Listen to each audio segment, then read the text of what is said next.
Excel Techno School, Guruvayanakere, Venur. Admission open now. ಇವರು ಇದೇ ರೀತಿ ಅಧಿಕಾರ ಕಿತ್ತಾಟ ನಡೀತಾ ಇದ್ರೆ ಮನೆಗೆ ಹೋಗೋದು ಗ್ಯಾರಂಟಿ. ಈಗ ಸಿದ್ದರಾಮಯ್ಯನವರೇ ವಿಧಾನಸಭೆಯಲ್ಲಿ ಹೇಳಿದ್ರು, ನೀನು ಇನ್ನೊಂದಷ್ಟು ತುಪ್ಪ ಸುರಿಬೇಡಪ್ಪ ಅಂತ. ಅದಕ್ಕೆ ನಾನು ಹೇಳಿದ್ದೀನಿ, ಬೆಂಕಿ ಇರೋದು ಗ್ಯಾರಂಟಿನಾ ಅಂತ ಕೇಳಿದ್ದೀನಿ. ಈಗ ರಾಜಣ್ಣ ಡೈರೆಕ್ಟಾಗಿ ತುಪ್ಪ ಅಲ್ಲ, ಕೊಳ್ಳಿನೇ ಹಚ್ತಾ ಇದ್ದಾರೆ ಕಾಂಗ್ರೆಸ್ ಪಾರ್ಟಿಗೆ. ನಾವು ಬೆಂಕಿಗೆ ತುಪ್ಪ ಹಾಕೋದಕ್ಕೆ ಸಿದ್ದರಾಮಯ್ಯ ಕುರುಕಿರಿ ಅಂದರು. ಈಗ ಅವರ ಶಿಷ್ಯ ರಾಜಣ್ಣ ಕೊಳ್ಳಿ ಇಡಕ್ಕೆ ಹೋಗ್ತಾವನೆ ಕಾಂಗ್ರೆಸ್ ಪಾರ್ಟಿಗೆ. ಅಂದರೆ D K Shivakumar failure, election ನಡೆಸೋದ್ರಲ್ಲಿ ಫೇಲೂರ್, ಲೋಕಸಭಾ ಚುನಾವಣೆಯಲ್ಲಿ ಫೇಲ್ ಡಿ ಕೆ ಶಿವಕುಮಾರ್ ಅಂತ ಪತ್ರವನ್ನೇ ಬರೆದಿದ್ದಾರೆ ಡೈರೆಕ್ಟಾಗಿ. ಮತ್ತು ಖರ್ಗೆ ಅವರು ಕೂಡ ಹೇಳಿದ್ದಾರೆ, ನಿಮ್ಮ ಸಮಸ್ಯೆನ ನೀವೇ ಇಲ್ಲಿ ಬಗೆಹರಿಸ್ಕೊಳ್ಳಿ ಅಂತ.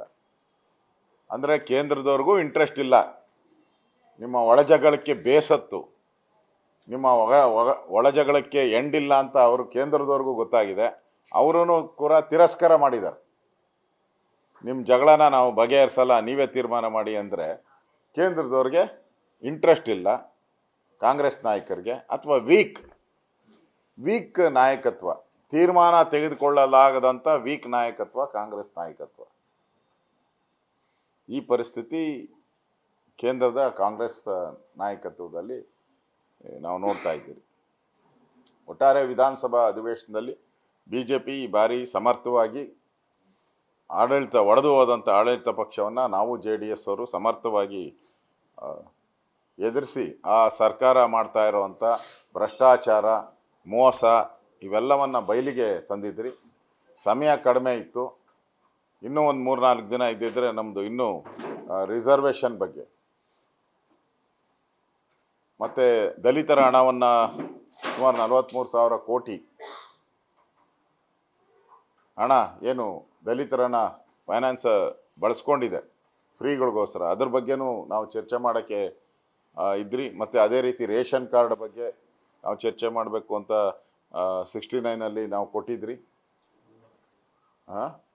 ಅನುದಾನ ಕಡಿತ ಅದ್ರ ಬಗ್ಗೆನೂ ನಾವು ಕೊಟ್ಟಿದ್ರಿ. ಇನ್ನು ಫಾರೆಸ್ಟ್ ಡಿಪಾರ್ಟ್ಮೆಂಟು ಬಗ್ಗೆ ಪ್ರಾಣಿ ಮತ್ತು ಮನುಷ್ಯನ ಸಂಘರ್ಷ ಅದ್ರ ಬಗ್ಗೆನೂ ಕೂಡ ನಾವು ಚರ್ಚೆ ಮಾಡಬೇಕು ಅಂತ ಇದ್ರಿ. ಆದರೆ ನಮ್ಮ ಗೌರವಾನ್ವಿತ ಇಬ್ಬರು ಸಿಟ್ಟಿಂಗ್ ಸದಸ್ಯರು ತೀರೋದ್ರಿಂದ ನಮಗೆ 2-3 ದಿನ ಅದೇ ಕಳೆದೋಯ್ತು, ಅದರಿಂದ ಆಗಲಿಲ್ಲ. ಆದರೆ ಈ ಬಾರಿ ಬೆಳಗಾವಿ ಅಧಿವೇಶನ ಕಾಂಗ್ರೆಸ್ಸಿನ ಕಿತ್ತಾಟದ ಅಧಿವೇಶನ ಆಗೋಯ್ತು.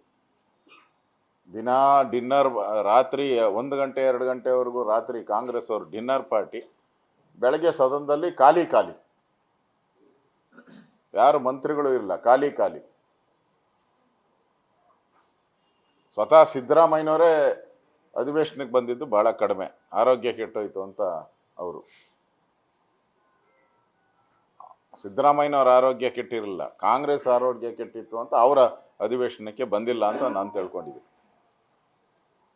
ಒಟ್ಟಾರೆ ಕಾಂಗ್ರೆಸ್ ಒಡೆದ ಮನೆ ಆಗಿದೆ ಇವತ್ತು. ಇನ್ನೂ ಕೂಡ ಇವತ್ತಿಗೂ ಕೂಡ ಕಾಂಗ್ರೆಸ್ ನಾಯಕತ್ವ ಯಾರು ಅಂತ ಇನ್ನೂ ಗೊಂದಲದಲ್ಲೇ ಇದೆ. ಡಿ ಕೆ ಶಿವಕುಮಾರ್ ಒಂದು ಕಡೆ ಡೆಲ್ಲಿ ಸುತ್ತುತ್ತಾ ಇದ್ದಾರೆ, ಸಿದ್ದರಾಮಯ್ಯ ಡೆಲ್ಲಿ ಕಡೆ ಮಕನೂ ಆಗ್ತಾ ಇಲ್ಲ. ಅಲ್ಲಿ ಹೋದ್ರೆ ಏನು ಕರೆದು ಬದಲಾವಣೆ ಅಂತ ಹೇಳ್ಬಿಡ್ತಾರೆ ಅಂತ ಇವ್ರು ಹೆಜ್ಜೆನೇ ಇಕ್ತಾ ಇಲ್ಲ ಅಲ್ಲಿ. ಡಿ ಕೆ ಶಿವಕುಮಾರ್ ಡೆಲ್ಲಿ ಬಿಟ್ಟು ಬೆಂಗಳೂರು ಕಡೆ ಬರ್ತಾ ಇಲ್ಲ. ಈ ಪರಿಸ್ಥಿತಿಯಲ್ಲಿ ಒಂಥರ ಅಪ್ಪ ಅಮ್ಮ ಜಗಳದಲ್ಲಿ ಕೂಸು ಬಡವಾಯಿತು ಅಂತ ಕರ್ನಾಟಕದ ಅಭಿವೃದ್ಧಿ ಕಾರ್ಯಗಳೆಲ್ಲ ಕುಂಠಿತ ಆಗೋಗಿದೆ. ಹಣ ಇಲ್ಲ, ಪಾಪರ ಹುಟ್ಟಿದ್ದಾರೆ, ಸಂಬಳ ಕೊಡೋಕ್ಕೂ ಕಾಸಿಲ್ಲ. ಗೃಹಲಕ್ಷ್ಮಿ ಹಣ 5,000 ಕೋಟಿ ಯಾವಾಗ ಕೊಡ್ತಾರೆ ನಮಗೂ ಅರ್ಥ ಆಗ್ತಾ ಇಲ್ಲ. ಈ ಪರಿಸ್ಥಿತಿಯಲ್ಲಿ ಕರ್ನಾಟಕ ಕಾಂಗ್ರೆಸ್ ಸರ್ಕಾರ ಇವತ್ತು ಬಂದು ನಿಂತಿದೆ.